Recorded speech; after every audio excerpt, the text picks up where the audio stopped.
భాస్కరాయ విద్మహే మహద్యుతికరాయ ధీమహి తన్నో ఆదిత్య ప్రచోదయాత్. ఈనాటి విశేషం సూర్య ఆరాధన, అలాగే మధ్వ నవమి. మధ్వాచార్యులను, మధ్వ సంస్కారాన్ని, మధ్వ సంప్రదాయాలను ఈ రోజున మనం మననం చేసుకుందాం. విశేషించి సూర్యారాధన ఆదివారం, అందులోనూ మాఘమాసం, ఇందులో వచ్చే ఆదివారాలు ఇవి మనకు మరింత శ్రేయస్సుని ఇస్తాయి అంటుంది సంప్రదాయం. ప్రత్యేకించి సూర్యనారాయణమూర్తి మకర రాశిలో ఉన్నంతకాలం ఇది మనకు మరింత ప్రయోజనకరం అని చెప్పుకోవాలి. ఈ నెలలో 13 లేక 14వ తేదీల వరకు కూడా సూర్యనారాయణమూర్తి మకర రాశిలోనే సంచారం చేస్తూ ఉంటాడు.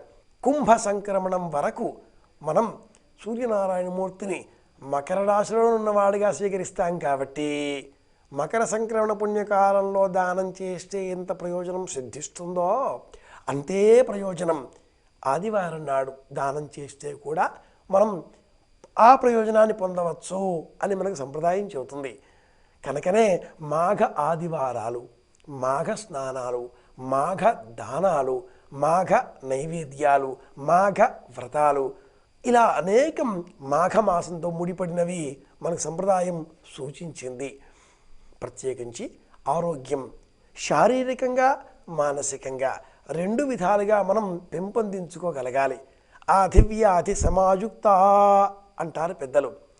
ఆధి అంటే మనసుకు వచ్చేటటువంటి వ్యాధి, వ్యాధి అంటే శరీరానికి వచ్చేటటువంటి వ్యాధి. జలుబు చేసింది అనుకుందాం ఉదాహరణకి. ఈ జలుబు శరీరానికి, ఈ శరీరం శీర్యతే నశించిపోయేది, ప్రకాశించేది కూడా ద్వితాభూతంగా ఉండేటటువంటి శరీరంలో మనస్సు చేత ప్రకాశింపబడుతున్నది, స్థూలంగా కనిపించేటటువంటి దృష్టి చేత నశింపబడుతున్నది. ఆ ప్రకాశించేటటువంటి వెలుగుతో కూడుకున్న దేహం మనోసంబంధితమైనది అయినప్పుడు అది సూర్యారాధన ద్వారా, మంత్రపూతమైనటువంటి సాధన ద్వారా, ప్రసాదాన్ని పరమాత్మకు నివేదించడం ద్వారా, ఏకాగ్రతతో కూడుకున్న లక్ష్య శుద్ధి ద్వారా మనం తేజోవంతం చేసుకోగలుగుతాం. అలా కాకుండా స్థూల రూపంగా ఉండేటటువంటి శరీరంతో యోగా చేస్తున్నాం, ఏదో ఎక్సర్సైజ్, క్రమంగా చేసేటటువంటి వ్యాయామం తెలుగులో ఇలా అనుకుందామా, అప్పుడు శరీరానికే వృద్ధి. శరీరంతో పాటుగా మానవ ధర్మానికి సంబంధించి మన భారతీయత మనోధర్మాన్ని కూడా జతపరుస్తుంది.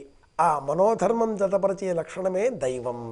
అందులో సూర్యనారాయణమూర్తి కర్మసాక్షి, జ్ఞానదాత, ప్రత్యక్షంగా కనిపించేటటువంటి దైవ స్వరూపం. శరీరానికి శక్తిని, యుక్తిని, బుద్ధిని, వికాసాన్ని అన్నింటినీ అందజేసేటటువంటి పరమమైనటువంటి దైవం. ఇలా మకర రాశిలో సంచారం చేసేటటువంటి కాలంలో వచ్చే ఆదివారాలలో దానం చేస్తే ఆ దానం వల్ల మనకు విశేషమైన ప్రయోజనం ఏమిటి? మనకు ఏది అవసరం లేదో అది ఇస్తే దానం కాదు, మనకు అనవసరమైనది ఇస్తే కూడా దానం కాదు. మనకు తెలిసి మనకు ప్రయోజనాన్ని ఇచ్చేది, మనకు తెలిసింది, అవసరమైనది, అవతలి వారికి అవసరమైంది అలా ఇచ్చేసాం, అది దానం అవుతుంది. అందువల్ల ఆ వస్తువు తీసుకున్న వాళ్ళు మన పైన ప్రేమతో మన ప్రయోజనాన్ని, మన మేలును కోరుకుంటారు. మన చేతిలోంచి వస్తువు తీసుకున్న వ్యక్తి మన ప్రయోజనాన్ని కోరుకుంటే అప్పుడు మనకు ఆ దాన పుణ్యం లభించినట్లు. మనం ఎవరికి ఏది ఇచ్చినా కూడా సలహా కావచ్చు, మాట కావచ్చు, సహాయం కావచ్చు, భుజం తట్టి భేష్ బాగా చేశావు అన్న మెప్పుదల కావచ్చు, లేదా ఈ పని చేయనాయనానికి మేలు కలుగుతుంది అన్న మాట కావచ్చు, అలా డబ్బు కావచ్చు, సహాయం కావచ్చు, అలా ఏది తీసుకున్నా కూడా అవతల వ్యక్తికి అది ప్రయోజనం కలిగించినప్పుడు అతని మనస్సులో మన పైన కలిగేటటువంటి ప్రేమ, కృతజ్ఞతాభావం, అందువల్ల మనం పుణ్యబలం పెంపొందించుకున్న వాళ్ళం అవుతాం. ఇలా మాఘమాసంలో చేస్తే మరింత ప్రయోజనకరం అని చెబుతుంది సంప్రదాయం. దేవుడు వేరే, జీవుడు వేరే, ఈ ఇరువురు ఎప్పటికీ ఒకటి కారు. దేవుడు, జీవుడు. ఈ జీవుడు నిరంతరం దేవుడిని అన్వేషించే ప్రయత్నంలో భాగంగా గురువును ఊతగా స్వీకరించాలి అని చెప్పేటటువంటి ద్వైత సిద్ధాంతం మధ్వధర్మం. ఆ మధ్వధర్మాన్ని, ద్విధాభూతమైనటువంటి మధ్వధర్మాన్ని లోకమంతా కూడా ప్రచారం చేసినటువంటి ఆచార్య వర్యులలో మధ్వాచార్యులకు సంబంధించినటువంటి విశేషమైన పుణ్యతిథి ఈ రోజున మధ్వ నవమి. అలా షాఠీని వీడిచి కృష్ణదేవరాయల వారికి వచ్చినటువంటి జ్యోతిష సంబంధ అపాయాన్ని తొలగించినవాడు. షాఠీని ఊపి సముద్రం మధ్యలో ఉండేటటువంటి నౌకకు మార్గాన్ని నిర్దేశం చేసినటువంటి వాడు. ఎవరో అడిగిన మాట మేరకు కాసిన్ని అలా విసరగా ఆ ఇసక రేణువులు సలగ్రామగా మార్చేటటువంటి మహనీయమైన శక్తి గలవాడు.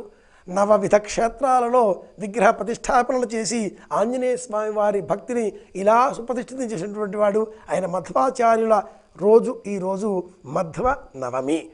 ఇన్ని విశేషాంశాలతో కూడుకున్న ఈ రోజున మనకందరికీ కూడా దైవం అనుగ్రహాన్ని కురిపిస్తూ మనందరి క్షేమాన్ని కోరుకుంటుంది అని ప్రార్థిస్తూ మనమందరం క్షేమంగా ఉండాలి అని విన్నవించుకుంటూ శుభమస్తు.